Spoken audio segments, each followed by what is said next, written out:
So we made it. We are officially 30% of the way through the video series. I think this is video 30, if I'm correct. So a friend of mine asked me the other day was actually today, this morning. He asked me what is the way in which I use to avoid burnout. So let me just give a backdrop of why I think you should listen to me on this particular topic. At any given moment in my life, I'm working on 3 or 4 projects at a time, 3 or 4, and like they are high value, serious projects, and I'm taking them seriously, nah?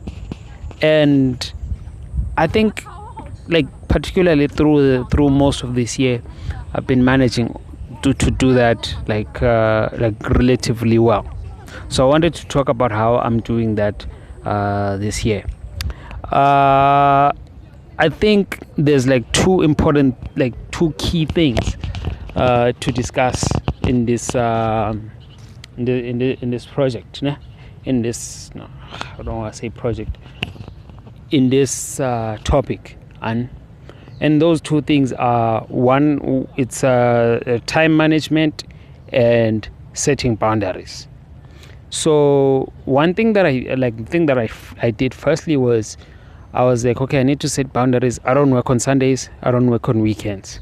So sometimes on Saturdays, something work related might slip in here and there, but Sundays, no, I make no exceptions. I don't work on Sundays. So that made it like easy, but then it reduced the time that I had to actually do some work. So what do I do now? I take all of those 5 days that I have and I maximize on all of them.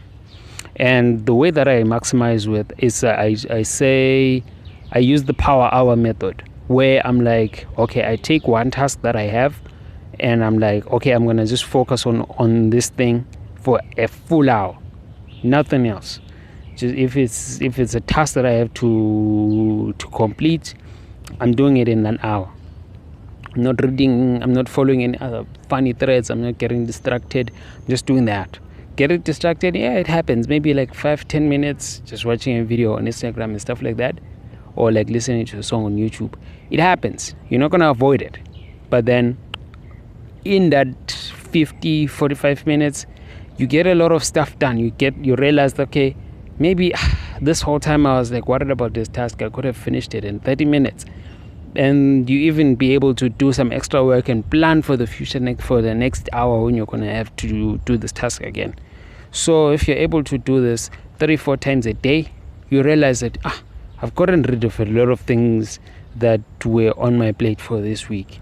So it allows you to also like work within work hours. I don't know if I'm making sense, because sometimes if like the work can be like too much, you find yourself working after work hours, maybe like 11, 12, 1, 2, 3, those types of hours. And I don't like working those hours because I'm effective more during the day. That's when I'm awake, that's when I'm alive, that's when I'm going at it. So I prefer to work those hours. I don't like to work other hours, because sometimes people get burned out because they feel like they are working a lot, but then they're not actually doing anything. So then maybe creating a mechanism whereby you track what you're doing to make sure that you're not wasting your time thinking that you're working when you're not actually being productive. So the way that I have articulated it in this video, I think it's, firstly, you create the boundaries of like when you're working, when you're not working, so that you have some time for yourself and to like just enjoy things. For me, I like watching sports on Sundays.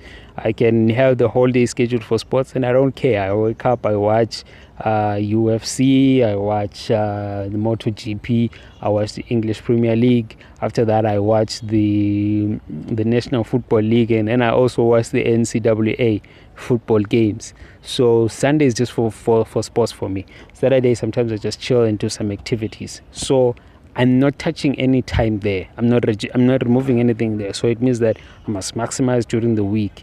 Just use the power hour method. I also like track at the end of the day, or at the end of the maybe 2 days or 3 days, what did I do, what did I didn't do, what do I need to do, when can I have some power hours to just like just get the stuff done.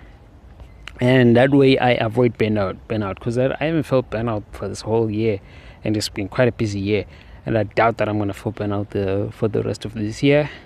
Hopefully not, but who knows, there's a lot of stuff to do. But yeah, that's my advice on how to avoid burnout.